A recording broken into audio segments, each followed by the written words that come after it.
Bonjour à tous, sans oublier nos amis francophones et nos cousins canadiens. Eh bien, dans ce tutoriel numéro 28, nous sommes toujours dans le domaine découverte du module pratique.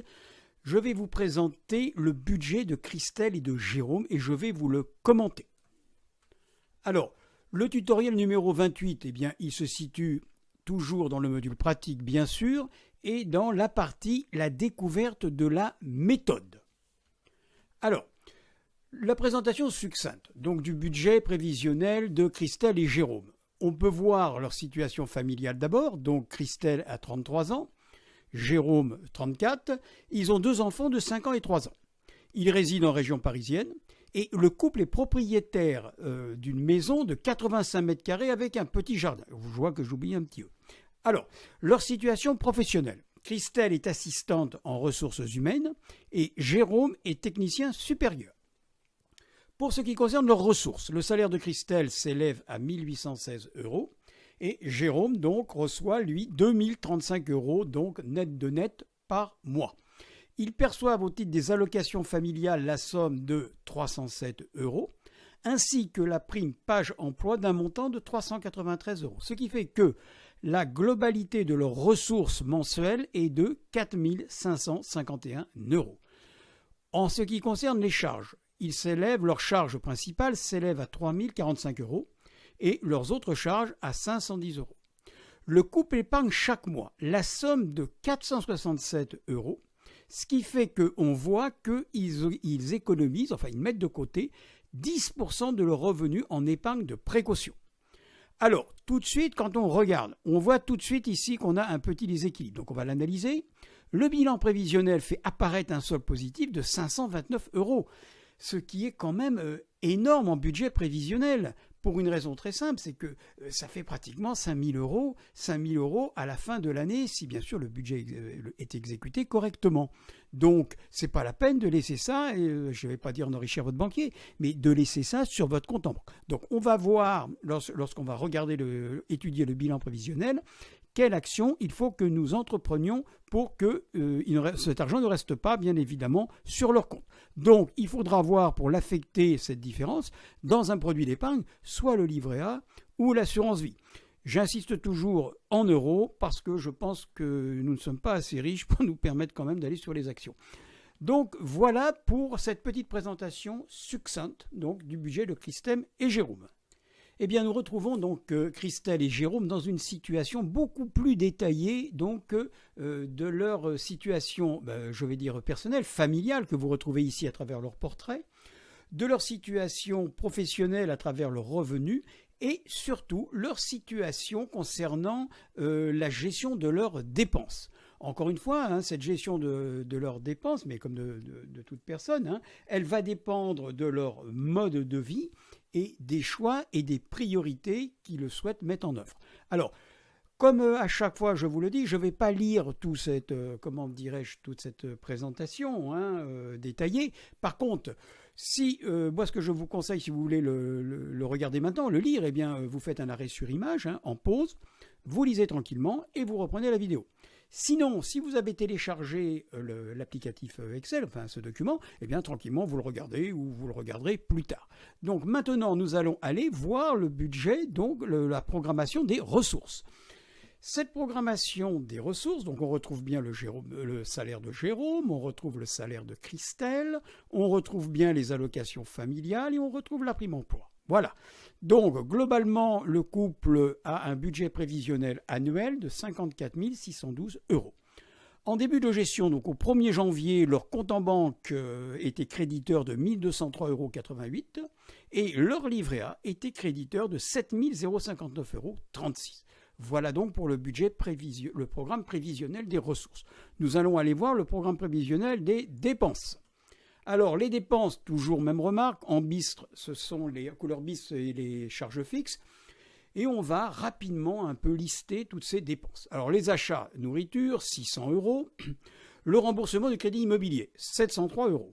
Le gaz, 111 €. L'eau, 54 €. L'électricité, 101 €. L'assurance multirisque habitation, 33 €. Taxe d'habitation 104. Mais là, encore une fois, c'est comme les autres familles. Normalement, cette année ou l'année prochaine, ils ne devraient plus en payer. La taxe foncière, bien sûr, ils sont propriétaires. L'abonnement Internet et l'abonnement mobile qui vaut d'ailleurs pour l'homme et la femme. Hein. La garderie et centre de loisirs, 87,50 €, oui. L'assurance juridique, parce qu'ils veulent absolument avoir une assurance complémentaire juridique pour se défendre s'ils ont un sinistre ou un accident. Les frais de garde et assistance maternelle, 830 €. Alors ça, bien évidemment, c'est un poste qui est important, mais je vous rappelle qu'ils travaillent quand même tous les deux et ils ont quand même un salaire qui est correct. L'assurance voiture, donc l'assurance voiture, 90 €. Le carburant, toujours pour aller au travail, 120 €. Alors on va descendre un peu. Et là, alors, en ce qui concerne se soigner, ils ont la dépense parapharmacie, ils provisionnent 50 € par mois. L'assurance décès, et oui, ils ont une assurance décès, et l'assurance décès, ça rentre bien ici dans la santé, c'est-à-dire dans la prévoyance. Hein. C'est pas une assurance vie, c'est pas un placement. L'assurance décès, c'est comme l'assurance voiture. Tant que vous n'avez pas d'accident, tant mieux, vous payez votre cotisation. Par contre, le jour où vous avez un accident ou un décès, bien là, on vous verse un capital. La garantie des accidents de la vie, 24, ils ont pris cette assurance-là aussi, pour garder le même niveau de vie s'il leur arrivait un problème.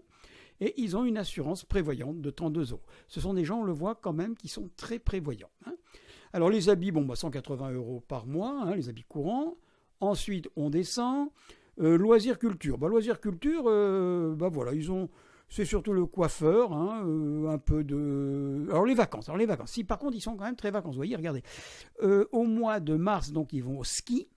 Et au mois d'août, en général, ils font eux aussi une croisière. Donc on verra tout à l'heure comment ça se matérialise donc sur le budget prévisionnel. En ce qui concerne ici l'épargne. Alors là, l'épargne, je vous ai dit, ils sont quand même à 10% donc de leurs revenus. Ils mettent 200 € par mois sur leur livret A. 137 € sur leur livret d'épargne de développement durable. 90 € sur un plan d'épargne retraite.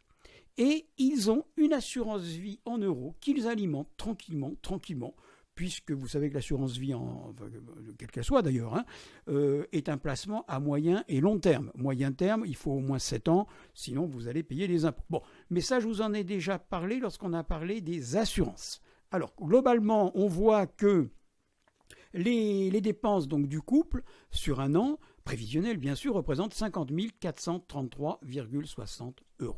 Et bien maintenant, on va aller voir donc ce bilan prévisionnel. Et bien ce bilan prévisionnel, bien sûr, Arthur est toujours content parce que lui, il y a du vert.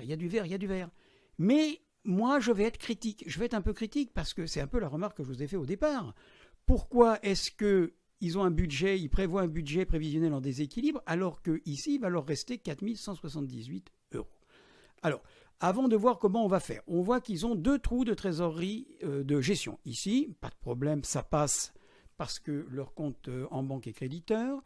Un trou de trésorerie ici, ça passe parce que leur compte est créditeur. Et on voit bien que là, nous sommes pour les vacances. Vous voyez, 920 € là, alors que d'habitude c'est 160.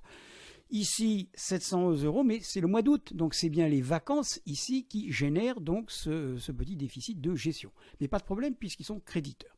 Alors, maintenant, moi, ce que je propose, pour pas que cette somme reste à rien faire sur leur compte, c'est que sur leur livret A, au lieu de mettre 200 € tous les mois, ils positionnent 120 €. On va le faire et on va voir ce que ça donne. On va donc maintenant ici, et on va mettre ici 500, j'ai dit combien, excusez-moi, j'ai dit 520. Donc on revient sur les dépenses, on va mettre 520. Hop, ici, allez, 520 €.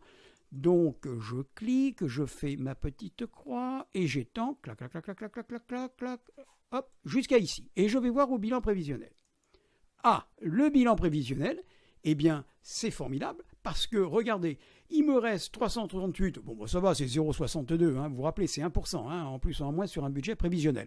Donc là, pas de problème, on a toujours nos trous de gestion, mais pas de problème, ils sont couverts en trésorerie. Quand on regarde l'évolution ici des reports, donc on retrouve bien nos 2 trous ici de gestion. Par contre, on n'a aucun problème ici puisque nous passons donc en positif sur le compte en banque.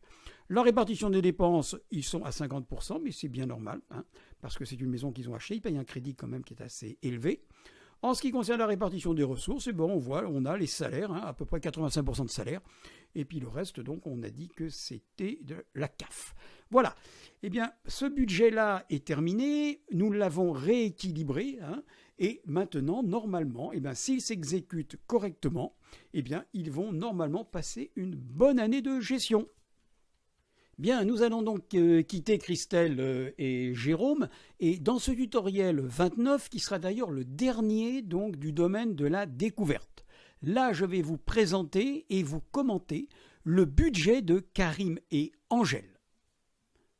Alors, comme d'habitude à chaque fin de tutoriel, rapidement je vous rappelle que le kit de formation donc avec tous ces documents peuvent être téléchargés donc sur mon site Gérer son budget et que si vous avez des questions à poser ou des des conseils, n'hésitez pas à m'envoyer un petit mail. Je vous répondrai toujours avec plaisir. Donc là aussi, comme à chaque fois, dans le coin à droite, je vous suggère de vous abonner à ma chaîne, parce que dans quelques temps, je vais traiter 3 thèmes budgétaires qui me tiennent à cœur. Alors, le premier, c'est la gestion financière des associations. Le deuxième, c'est la gestion budgétaire d'une mairie, donc d'une collectivité territoriale. Et le troisième thème qui me tient à cœur, c'est la gestion dans le temps d'un plan de surendettement pour faire en sorte que la personne qui est surendettée revienne le plus rapidement possible à une situation normale. Eh bien, je vous donne rendez-vous maintenant dans l'apprentissage et là, vous allez vraiment mettre les mains dans le menteur et c'est vous qui allez piloter et c'est moi qui vais vous regarder.